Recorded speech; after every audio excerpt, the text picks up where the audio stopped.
L'idée d'une coordination des politiques parmi les BRIC est devenue clairement plus populaire ces dernières années. Pourtant, il manque encore de la précision et un focus clair quant aux modalités possibles de cette coopération dans les domaines du commerce et de la politique macroéconomique. Les récentes tendances dans les discussions internes aux BRIC suggèrent des progrès vers une coordination accrue des politiques commerciales. Dans le domaine macroéconomique, il existe un potentiel pour explorer la coordination des mesures anti-crise, notamment en ce qui concerne la propagation des stimuli économiques émanant des principales économies des BRIC à travers le cercle BRIC+, incluant les partenaires régionaux des BRIC, ainsi que l'ensemble du Sud global. Un progrès substantiel dans la coordination des politiques macroéconomiques pourrait être facilité par le renforcement et l'expansion du mandat de l'accord de réserve contingente, CRA, des BRIC. Dans le domaine commercial, les économies des BRIC ont récemment convenu de poursuivre la coordination politique au sein de l'OMC. Un engagement plus spécifique de la part des membres principaux du bloc serait la création d'une plateforme commune dans les groupes de négociation de l'OMC pour coordonner des approches communes à la réforme de l'OMC et au cycle de libéralisation commerciale. Comme discuté dans nos publications antérieures, une des priorités dans le domaine commercial pour les BRIC doit être la définition d'une feuille de route pour la libéralisation du commerce au sein du cercle BRIC-BRIC+. Le rôle des blocs régionaux du BRIC-BRIC+, tels que la zone de libre-échange continentale africaine, ZLECAf, ou le Mercosur, dans cette libéralisation devra être exploré en profondeur, étant donné que la politique commerciale dans un nombre croissant d'économies des BRIC est de plus en plus déléguée du niveau national à celui des blocs régionaux respectifs. Dans le domaine fiscal, l'une des pistes prometteuses pour la coordination pourrait être les discussions sur les politiques anti-crise ainsi que la coordination des stimuli économiques avec les plateformes régionales d'intégration et leurs institutions de développement respectives. En période de ralentissement économique, les principales économies des BRIC pourraient coordonner leurs approches des politiques anti-crise et synchroniser leurs stimuli pour renforcer l'effet sur la reprise des économies des pays en développement.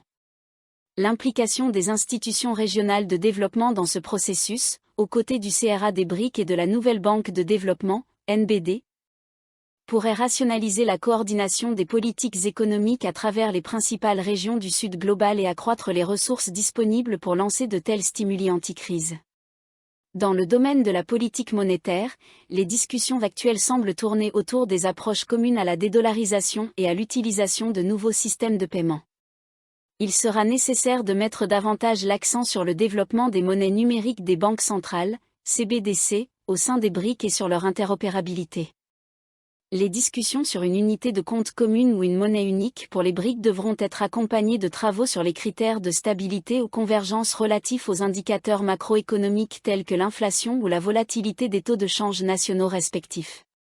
Il pourrait également être pertinent d'explorer les modalités de coordination des politiques anti-crise dans le domaine monétaire lors de ralentissements économiques,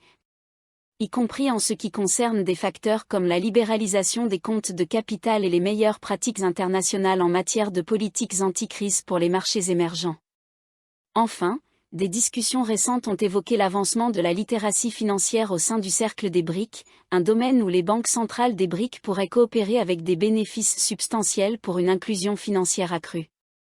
Dans l'ensemble, la coordination des politiques commerciales et macroéconomiques des BRIC devrait être priorisée dans les années à venir, compte tenu des risques croissants pour les perspectives économiques mondiales et du potentiel notable que recèle la coopération.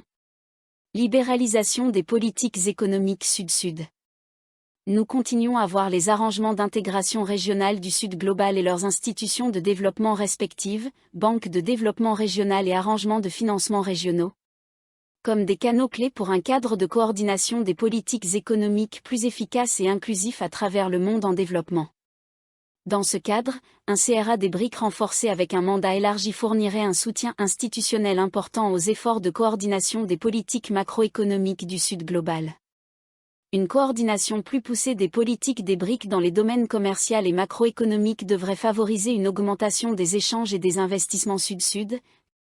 ce qui pourrait réduire la vulnérabilité des économies de marché émergentes face aux fluctuations des flux de capitaux et aux changements de politique monétaire dans les économies avancées.